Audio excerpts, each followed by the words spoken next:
नमस्कार। आपका स्वागत है। प्रिय विद्यार्थियों, कबीरदास जी की साखी भाग 7 में हम जो कबीरदास जी की साखियों की व्याख्या करते आए हैं, उसी क्रम में आज हम उससे आगे की उनकी साखियों की व्याख्या यहाँ पर करेंगे। प्रिय विद्यार्थियों, कबीरदास जी की साखियाँ जिनमें आज हम चर्चा करेंगे पर्चा को अंग। पर्चा पर्चा मतलब परिचय। परिचय किससे? उस परमात्मा से। जब उस परम तत्व से परिचय होता है, संतों के यहाँ, कबीर के यहाँ जो बात कही गई है, उनका अंतिम लक्ष्य है उस परम तत्व से, उस निर्गुण निराकार परम तत्व से साक्षात्कार। और जब वो साक्षात्कार होता है, वो परिचय होता है, तो बड़ा अद्भुत होता है।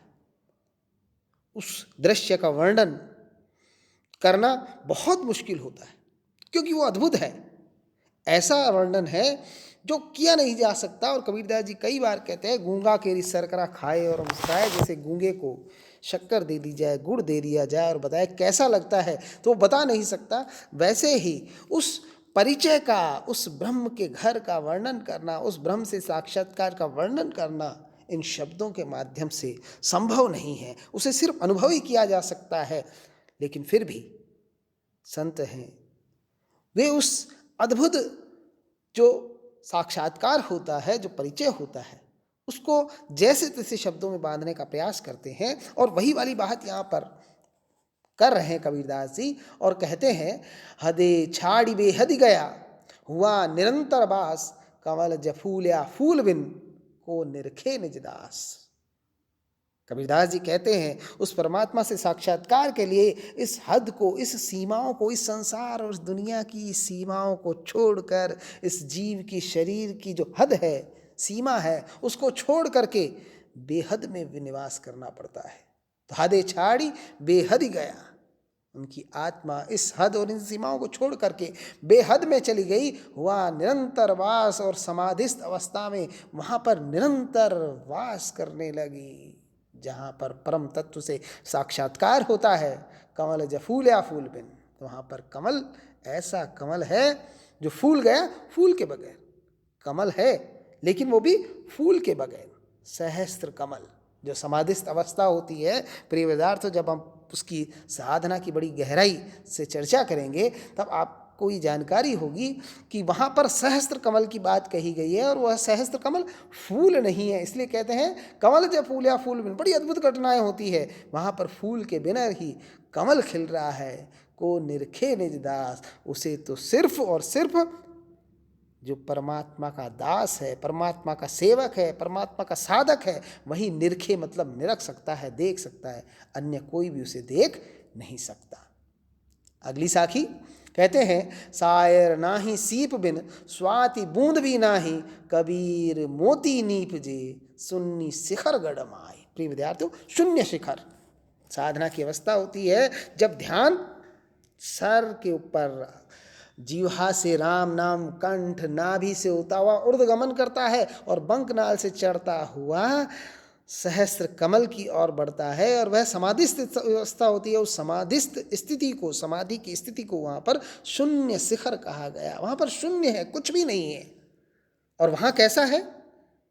वहाँ जब साधक की साधना उस अवस्था में पहुँचती है, आप सामान्य रूप से समझें कि समाधिस्थ अवस्था में जब साधक पहुंचता है तो वहाँ कैसा उसे अनुभव होता है, वहाँ का दृश्य कैसा है, उसका वर्णन करते हुए कबीरदास जी कहते हैं, सायर नाही सीप बिन। सायर से मतलब सागर।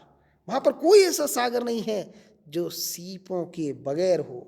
स्वाति बूंद भी नहीं, वहाँ स्वाति नक्षत्र की बूंद भी नहीं है। प्रिय विद्यार्थियों, ऐसा कहा जाता है कि स्वाति नक्षत्र जब होता है, उस समय जो बारिश होती है उसकी बूंद समुद्र में गिरती है, और जो सीप होती है वह अपना मुंह खुला रखती है। जब स्वाति नक्षत्र की बूंद उस सीप में गिरती है, तभी वह मोती बनता है। ये हमारे साहित्य में और सब जगह पढ़ने देखने को मिलता है।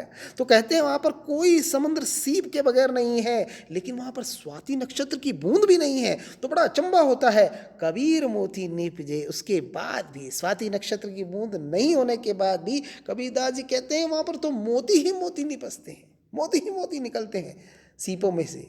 शून्य शिखर गढ़ माही, और वह गढ़ कौन सा है, वह किला कौन सा है, शून्य शिखर का, जहाँ समाधि ध्यान लगता है, समाधिस्थ होता है साधक। उस शून्य शिखर के गढ़ में समुद्र सीप के बगैर नहीं है, स्वाति की बूंद भी नहीं है, लेकिन फिर भी ढेरों मोती निपसते हैं।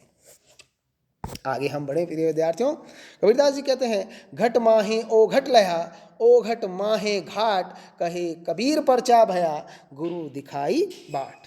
कबीरदास जी कह रहे हैं कि घट माही, घट से मतलब घड़ा, और घड़ा क्या है, शरीर, मनुष्य का शरीर। और तो कबीरदास जी कहते हैं कि मुझे तो घट माहे ओ घट लया, लख्या, मुझे तो इस शरीर के अंदर ही औघट, वह निर्गुण निराकार पर ब्रह्म, वह लख्या मतलब दिखाई दिया। औघट माहे घाट, और उसी औघट के अंदर घाट भी नजर आ गया। निर्गुण में सगुण और सगुण में निर्गुण, इसी शरीर में परम तत्व है, और परम तत्व में ही हमारा आत्म तत्व भी है। तो घट माहे औघट लया, इस शरीर के अंदर ही मुझे परम तत्व दिखा, और परम तत्व में ही आत्म तत्व भी दिखाई दिया। तो घट माहे ओ घट लख्या, ओ घट माहे घाट, कहे कबीर परचा भया। कबीरदास जी कहते हैं इस प्रकार मेरा परिचय हो गया, परचा भया, परिचय हो गया, साक्षात्कार हो गया, किससे, परम तत्व से। कहे कबीर परचा भया, कबीरदास जी कहते हैं इस प्रकार मेरा उस परम तत्व से परचा भया, साक्षात्कार हुआ, परिचय हुआ। गुरु दिखाई बाट, और ये बाट मतलब रास्ता, ये रास्ता किसने दिखाया कि किस तरह से आपका परम तत्व से साक्षात्कार हो सकता है, ये दिखाई गुरु ने। तो कहते हैं गुरु दिखाई बाट, गुरुदेव ने ही मुझे यह रास्ता दिखा दिया। संतों के यहाँ बगैर गुरु के आप कुछ भी प्राप्त नहीं कर सकते। यही बात कबीरदास जी कहते हैं कि अगर उस परम तत्व से साक्षात्कार करना है तो वह रास्ता तो केवल और केवल गुरु ही दिखा सकता है। अगली साखी कबीरदास जी कहते हैं, पानी ही ते हिम भया, हिम हुए गया बिलाई, जो कुछ था सोई भया, अब कछु कहा न जाए।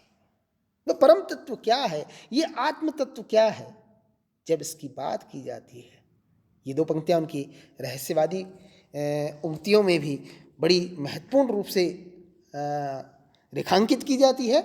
वे कहते हैं कि पानी ही ते हिम पया। अब इसको कैसे समझाया जाए आत्म परम तत्व को, तो कहते हैं पानी ही ते हिम पया। हिम मतलब बर्फ, बर्फ किससे बनती है, पानी से। तो पानी ही ते हिम पया, इस पानी, मूल तत्व तो पानी है, और पानी से ही बर्फ बन गई। अब हम अंतर करते हैं कि ये तो बर्फ है और ये पानी है। तो पानी ही ते हिम बया, और हिम है गया बिलाई, और जब वही बर्फ गल जाती है तब क्या बन जाता है, तो वापस पानी बन जाता है। तो पानी ही ते हिम बया, पानी से बर्फ बनी, हमें दोनों में अंतर नजर आया, और बर्फ जब पिघली तो वापस पानी बन गया। जो कुछ था सोई भया, पानी वापस पानी हो गया। जो अंतर दिखाई दे रहा था पानी और बर्फ का, वह देखते देखते समाप्त हो गया। अब कुछ कहा न जाए, इससे आगे मुझसे कुछ मत पूछिए। कबीरदास जी कहते हैं इससे आगे मुझसे कुछ मत पूछिए, क्योंकि इससे आगे मुझे कुछ भी कहने को नहीं रहा, मैं कुछ भी नहीं कह सकता। कहने का तात्पर्य वही परम तत्व का अंश आत्म तत्व बनकर प्रत्येक जीव में आता है, और वह अपने आप को अलग समझने लगता है। प्रत्येक जीव, मनुष्य अपने आप को अलग समझता है कि वह परमात्मा और मैं आत्मा, लेकिन ऐसा कुछ भी नहीं। उस परमात्मा का अंश ही, आप उस परमात्मा को पानी मान लीजिए, उस परमात्मा का एक अंश ही बर्फ बन गया। जैसे पानी से बर्फ बना तो अलग नजर आया, वैसे ही उस परमात्मा का एक अंश आत्म जीव में आया, संसार के प्रत्येक जीव में आया, तो वह जीव अलग अलग दिखाई देने लगा कि ये पक्षी है, ये जानवर है, ये मनुष्य है, लेकिन वास्तव में तो वो परम तत्व ही है। तो कबीरदास जी इस प्रकार से समझ रहे हैं कि वह तत्व तो एक ही है। जैसे पानी तत्व एक होता है लेकिन उसके रूप अलग दिखाई देते हैं, वह पुनः पिघल करके पानी हो जाता है, इसी प्रकार से परम तत्व भी एक है। आत्म तत्व उससे कुछ अलग नहीं है, वह उसी का अंश है, उससे अलग होता है। जीव की मृत्यु होती है, आत्मा पुनः परमात्मा में मिल जाती है। तो जो कुछ था सोई भया, अंत में मनुष्य जीव की भी वही स्थिति रहती है कि ये परमात्मा से निकला, वापस परमात्मा में लीन हो गया। तो कबीरदास जी इसीलिए अंतिम पंक्ति में कह रहे हैं कि जो कुछ था सो ही भया, जो कुछ था वही बन गया, अब कुछ कहा ना जाए, अब इससे आगे मैं कुछ भी नहीं कह सकता, तुम्हें नहीं समझा सकता कि आत्मा और परमात्मा क्या चीज़ है। प्रिय विद्यार्थियों, इस तरह से पर्चा को अंग में इनकी रहस्यवादी उक्तियाँ बड़ी ही सरल शब्दों में देखने को मिलती है। हमें बड़ा आनंद आएगा। आगे भी हम इन रहस्यवादी उक्तियों की चर्चा करेंगे। आज के लिए इतना ही। धन्यवाद।